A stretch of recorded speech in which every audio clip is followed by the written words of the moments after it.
धन्यवाद। Next Shri Sanjay Singh, 20 minutes. धन्यवाद मान्यवर, आपने महामहिम राष्ट्रपति जी के अभिभाषण पर मुझे अपनी बात कहने का मौका दिया। मान्यवर, पूरे आदर और सम्मान के साथ, महामहिम राष्ट्रपति जी के प्रति पूरे आदर और सम्मान के साथ कुछ असहमति के बिंदु हैं जो आपके सामने मैं रखना चाहता हूं।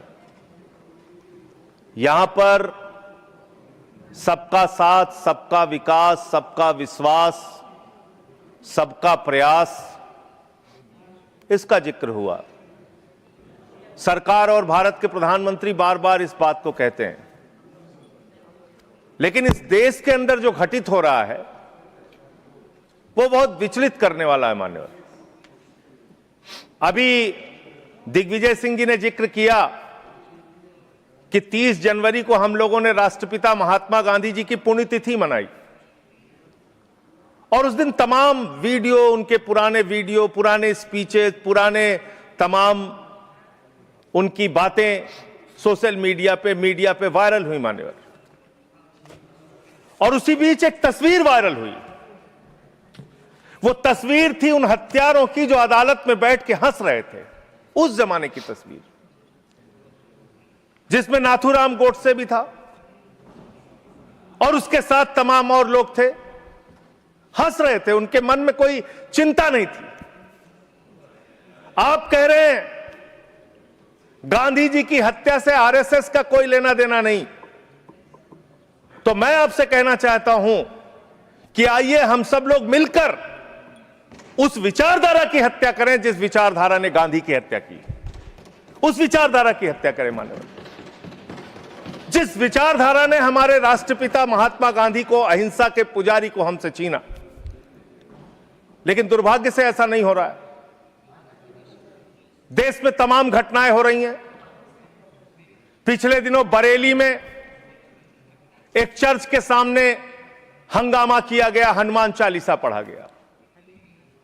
लखनऊ के अंदर एक चर्च के सामने वहां पर हंगामा किया गया, हनुमान चालीसा पढ़ा गया। क्या बजरंगबली जी ने आपसे कहा है कि चर्च में जाके हनुमान चालीसा पढ़ो? क्या भगवान श्री राम ने आपसे कहा है कि मस्जिद के सामने जाके रामचरितमानस का पाठ करो? अगर आपको हनुमान चालीसा पढ़ना है, हनुमान जी के मंदिर में जाइए, रामचरितमानस का पाठ करना है, राम जी के मंदिर में जाइए, वहां से कुछ आशीर्वाद लेकर आइए अपने लिए और इस देश के लिए। लेकिन वतन को बांटने की कोशिश मत कीजिए, वतन को बांटने की कोशिश मत कीजिए।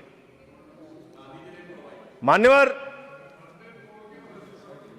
ये मंदिर, ये मस्जिद, ये शिवालय की जिद में वतन ही ना होगा तो क्या बांटिएगा? ये कब तक मजहबी नशा बांटिएगा? ये मंदिर, ये मस्जिद, शिवालय की जिद में वतन ही ना होगा तो क्या बांटिएगा? आप इस देश को बांटने का काम कर रहे हैं। एक विचलित करने वाला वीडियो उस दौरान आया मान्यवर।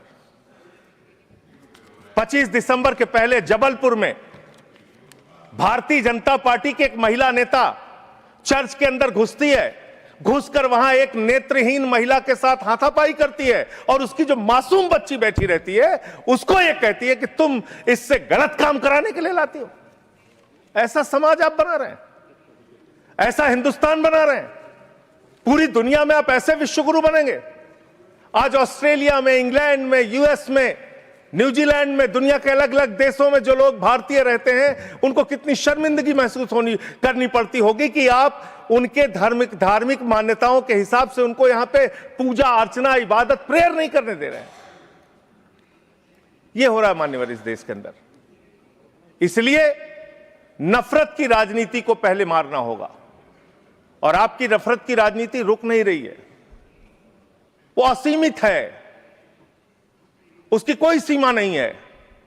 पहले हिंदू को मुसलमान से लड़ाओ, फिर हिंदू को सिख से लड़ाओ, फिर हिंदू को ईसाई से लड़ाओ, फिर हिंदू को हिंदू से लड़ाओ, जाट को गैर जाट से लड़ाओ, मराठा को गैर मराठा से लड़ाओ, दलित, पिछड़े, सवर्ण को आपस में लड़ाओ।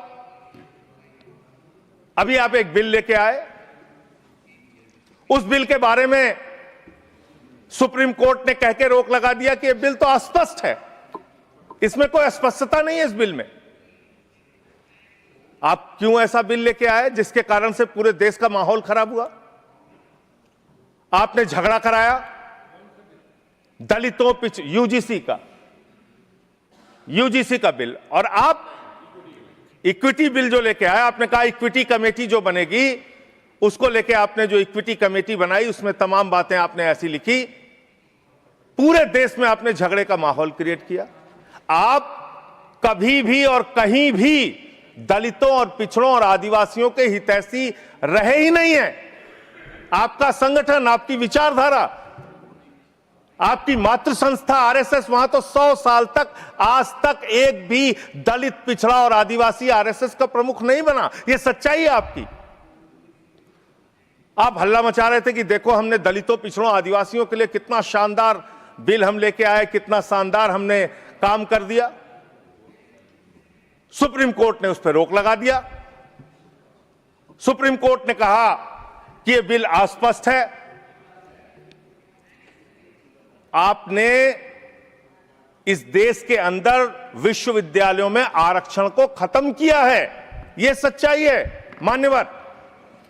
दलित, पिछड़े, आदिवासियों के लिए जो प्रोफेसर्स, असिस्टेंट प्रोफेसर्स की नियुक्ति होनी चाहिए, 80% से ज्यादा पोस्ट खाली पड़ी हुई है विश्वविद्यालयों में। और जो चीज आपके हाथ में है, आप दलितों, पिछड़ों, आदिवासियों के हितैषी कैसे हैं?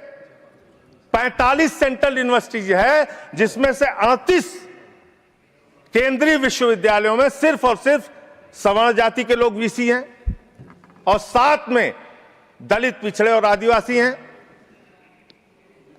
तो आप बताइए जी, आप बताइए, आप मुझे बताइए, आपको 45 में से 38 सिर्फ एक जाति के, सवर्ण जाति के लोग मिल रहे हैं और बाकी 7 आपने पिछड़ा, दलित, आदिवासी बनाया और आप कहते हैं आप दलितों, पिछड़ों, आदिवासियों के हितैषी हैं।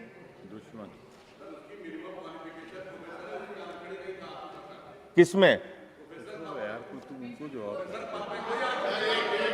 मैं वीसी की बात कर रहा हूं, वीसी की बात कर रहा हूं, वीसी की बात कर रहा हूं। वीसी की नियुक्ति आप करते हैं, वीसी की नियुक्ति आप करते हैं। इसका मतलब दलित, पिछड़ा और आदिवासी बीसी बनने योग्य नहीं है, यह आपकी मानसिकता है। नहीं। इसका मतलब आपकी मानसिकता है पिछड़ा, दलित और आदिवासी प्रोफेसर बनने योग्य नहीं है। 12 साल क्या किया? आप नॉट फाउंड सुइटेबल की कैटेगरी में डाल देते हैं उन लोगों को।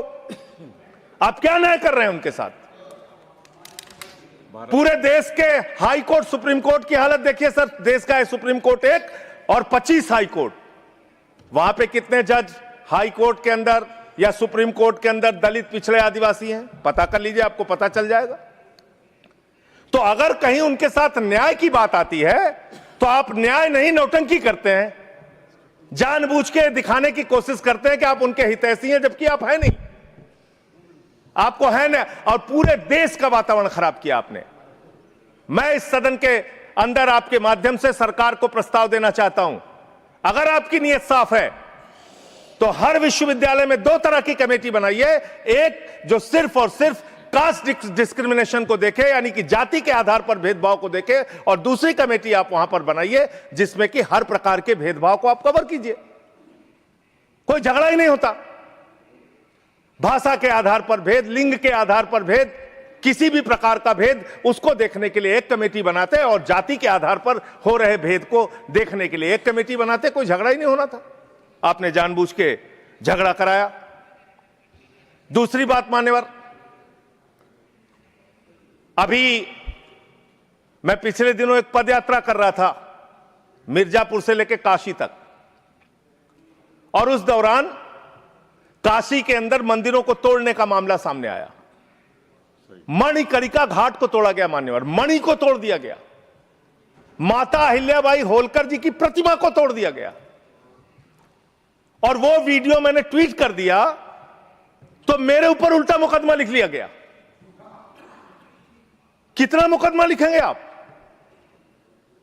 आप लिखिए मुकदमा मेरे ऊपर मान लीजिए मैं झूठ बोल रहा हूं, आपकी पार्टी की नेता सुमित्रा महाजन जी, उन्होंने कहा कि माता अहिल्याबाई होलकर जी की प्रतिमा तोड़ी गई, मणिकर्णिका घाट को तोड़ा गया। आपकी पार्टी के नेता और केंद्र राज्य सरकार के मंत्री रविंद्र जायसवाल, उन्होंने कहा मणिकर्णिका घाट को तोड़ा गया, मंदिरों को तोड़ा गया, माता अहिल्याबाई होलकर जी की प्रतिमा को तोड़ा गया। आप उन पापियों के खिलाफ कार्रवाई करने के बजाय मेरे ऊपर एफआईआर कर रहे हैं। आप ऐसा शब्द मत बोलिए। कौन जिन लोगों ने तोड़ा, मान्यवर, जिन लोगों ने मंदिर तोड़ा, उन गुनहगारों को मैं चाहता हूं, चलिए गुनहगार कह देता हूं, भाषा शैली में चलिए मान्यवर गुनहगार संयम के साथ साथ उन गुनहगारों को जिन्होंने उस पुरातन पवित्र मणिकर्णिका घाट को तोड़ा, माता अहिल्याबाई होलकर जी की प्रतिमा को तोड़ा, कार्रवाई उन पे करने के बजाय आपने मुझ पर एफआईआर कर ली। मैं आपके माध्यम से सरकार से मांग करता हूं, अगर आपने कोई तोड़फोड़ वहां पर नहीं की है, 3 सदस्यों का, और तीनों बीजेपी के रहे, मैं तो कह रहा हूं 3 के तीनों बीजेपी के लेके जाइए आप।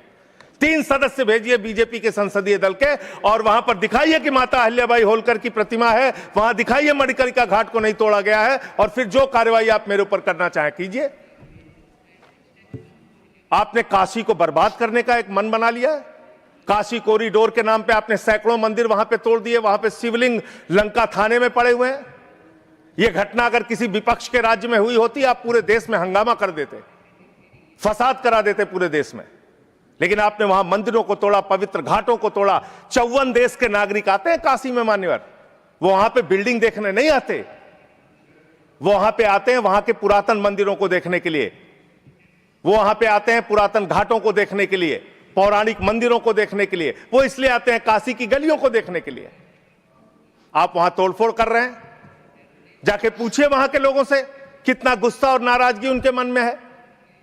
लेकिन आपको धर्म में भी धंधा करना है, हर जगह धर्म के नाम पे भी धंधा करना है, वो काम आप वहां पे कर रहे हैं। दूसरी बात, इस भाषण में शिक्षा की चर्चा हुई, स्वास्थ्य की चर्चा हुई, जल जीवन मिशन की चर्चा हुई, और कल बजट आया तो आपकी कलई खुल गई। आप विकसित भारत की बात कर रहे हैं, कह रहे हैं विकसित भारत बनाएंगे। कब बनाएंगे? 2047 में बनाएंगे। उसको 3047 कर दीजिए। 1000 साल बाद कौन पूछने वाला है सर? 3047 में हम भारत को विकसित भारत बताएंगे, 1000 साल बाद कौन पूछेगा? 2047 में कौन सत्ता में रहेगा नहीं रहेगा, लेकिन आप ऐसा सब्जबाग दिखाते हैं कि आप 2047 में आप विकसित भारत बना देंगे। कैसे विकसित भारत बनाएंगे? शिक्षा का बजट आप रखेंगे 2%, स्वास्थ्य का बजट आप रखेंगे 2%, यानी कि अशिक्षित भारत और विकसित भारत कैसे होगा? अस्वस्थ भारत और विकसित भारत कैसे होगा? आपने ग्रामीण विकास के नाम पे जो बजट का हिस्सा है उसको कम कर दिया, तो एक अविकसित ग्रामीण व्यवस्था के साथ आप विकसित भारत कैसे बनाएंगे? आपने किसानी के लिए, एग्रीकल्चर के लिए जो बजट रखा उसको घटा दिया। आप कैसे करेंगे विकास? विकसित भारत का आपका सपना क्या है? जिसमें लोग अशिक्षित रहें, जिसमें लोग अस्वस्थ रहें। आपकी आयुष्मान भारत की स्कीम की हकीकत क्या है? एक ही नंबर पे 9999 नंबर पे 10 लाख से ज्यादा लोगों का रजिस्ट्रेशन हुआ है। 600 से ज्यादा 625 करोड़ रुपए का फ्रॉड हुआ है, आपकी सीएजी रिपोर्ट में आया आयुष्मान योजना के अंतर्गत। आपने जी राम जी योजना लागू की, उसमें आप कह रहे हैं हम 125 दिन रोजगार देंगे, और बजट में जो निर्धारण कर रहे हैं वो 125 दिन रोजगार देने के हिसाब से आप बजट का निर्धारण नहीं कर रहे हैं। इसका मतलब आपकी ये घोषणा है। पिछले साल आपने कहा कि अप्रेंटिस योजना हम पूरे देश में ला रहे हैं नौजवानों के लिए। अप्रेंटिस योजना में जो पैसा आपने सरकार की ओर से निर्धारित किया उसमें 95% कटौती कर ली। तो आप प्रशिक्षण नहीं दे सकते, रोजगार तो बहुत दूर की बात है। यह काम आपने किया। दूसरी बात, माघ मेला हुआ, बड़ी उसकी चर्चा हुई।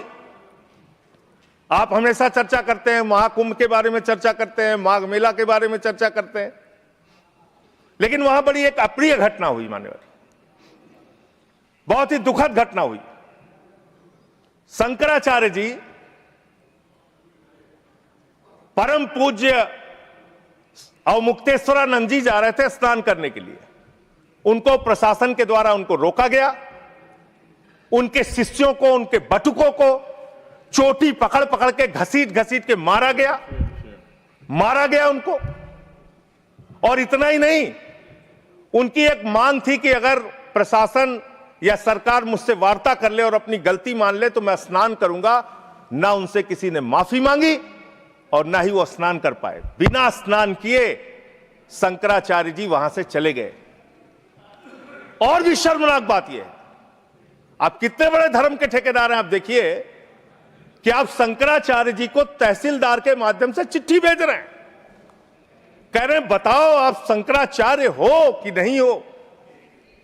अरावली पर्वत को साबित करना है, बताओ तुम अरावली पर्वत हो कि नहीं हो। दिल्ली की जहरीली हवाओं को साबित करना है, बताओ हवाओं तुम जहरीली हो कि नहीं हो। इस देश के मतदाताओं को साबित करना है, बताओ तुम भारत के नागरिक हो कि नहीं हो। और शंकराचार्य जी को साबित करना है, बताओ आप शंकराचार्य हो कि नहीं हो। जो लोग अभी तक 12 साल में अपनी डिग्री नहीं दिखा पाए, वो शंकराचार्य से शंकराचार्य होने का प्रमाण मांग रहे हैं।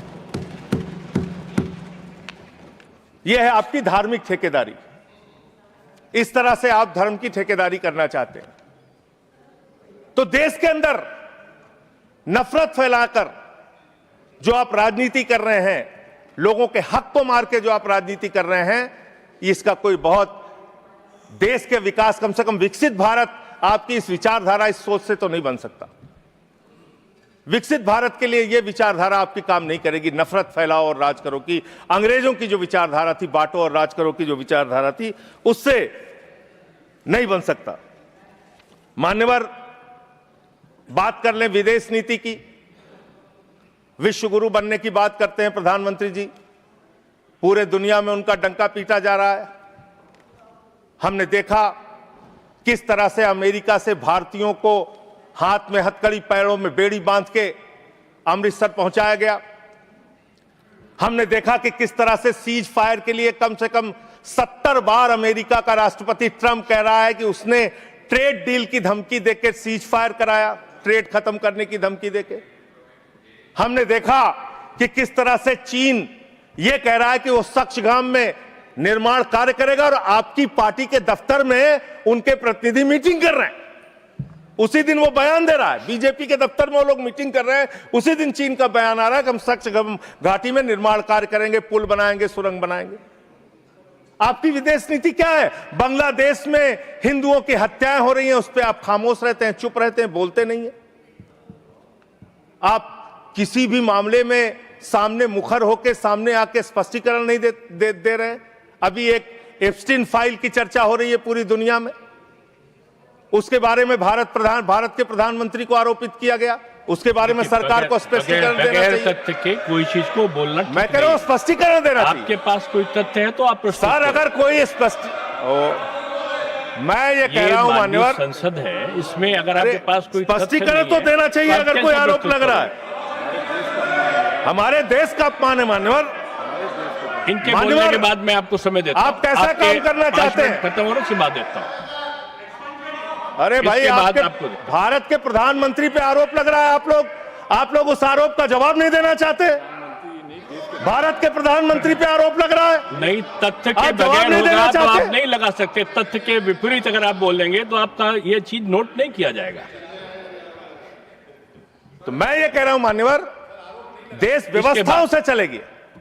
यहां बैठे हैं जावेद भाई, संभल के अंदर एक जज ने न्याय का फैसला दिया और उस जज का ट्रांसफर कर दिया जाता है। यह जुडिशरी की हालत आपने कर दी है, यह कर दिया आपने।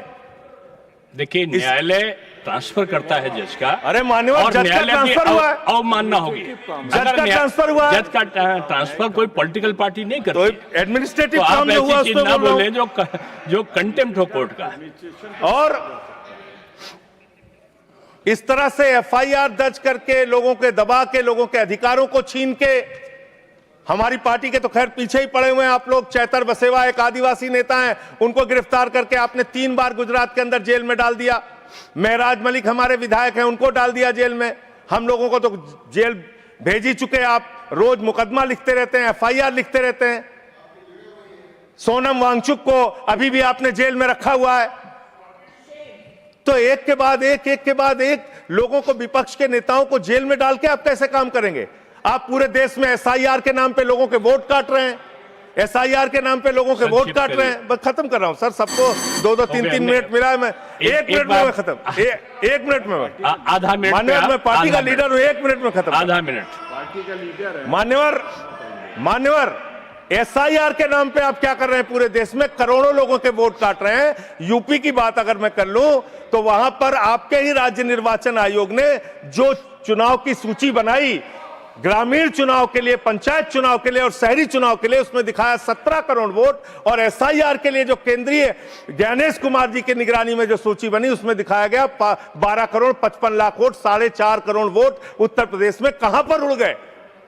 और आप कह रहे हैं अब हर बूथ पे 200 वोट बनाएंगे तो 3.5 करोड़ वोट आप ऐसे ही बना लेंगे। तो एक बहुत बड़ा फ्रॉड है। एसआईआर में आप नेताजी के परिवार को नोटिस भेज रहे हैं। बस खत्म कर रहा हूं मान्यवर।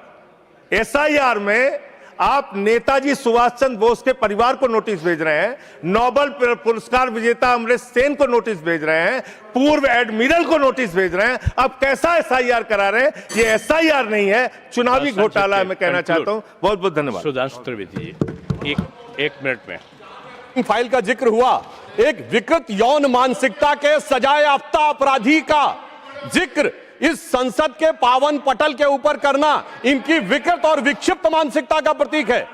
सर, एक बात फैक्ट ऑफ द मैटर ये है, among the millions of emails there is no direct email with prime minister. Sir, no direct message, no direct phone call. मैंने पहले कहा है कि अगर कोई चीज तथ्य के परत नहीं है तो उसको यहाँ रिकॉर्ड नहीं सर, मैं अपनी बात बस 2 वाक्यों में समाप्त करना चाहता हूं। ना कोई ईमेल है, ना कोई मैसेज है, ना कोई फोन कॉल है, और उसके बाद निराधार अनलगर आरोप के ऊपर एक सजाए याफ्ता अपराधी का नाम लेकर यहां पे बोलना, यह बहुत ही निंदनीय है और इनकी विकृत मानसिकता का प्रतीक है। और सर, डिपार्टमेंट ऑफ जस्टिस ने भी यह कहा है कि वो फॉल्स और सेंसेशनल आरोप है, और प्रधानमंत्री जी इजराइल में अपनी ऑफिशियल यात्रा पे थे, एक मुलाकात ऑफिशियल है, और उसके बावजूद वहां पर सिर्फ एक ही गायन हुआ, वो था राष्ट्रगान। अगर उसमें नाच गाना इनको नजर आता है, हो सकता है इसे राम मंदिर में नजर आता हो। तो मैं इस पे घोर भर्त्सना करते हुए सभापति महोदय सिर्फ एक पंक्ति कहना चाहता हूं, सभापति महोदय सिर्फ एक पंक्ति कहना चाहता हूं कि जो इन्होंने आरोप लगाने का प्रयास किया है कि राष्ट्रवाद के महामेरु पर वार बहुत ही हल्का है, भारत विकसित रोकने के लिए यह मचा हुआ तहलका है। नहीं, देखो,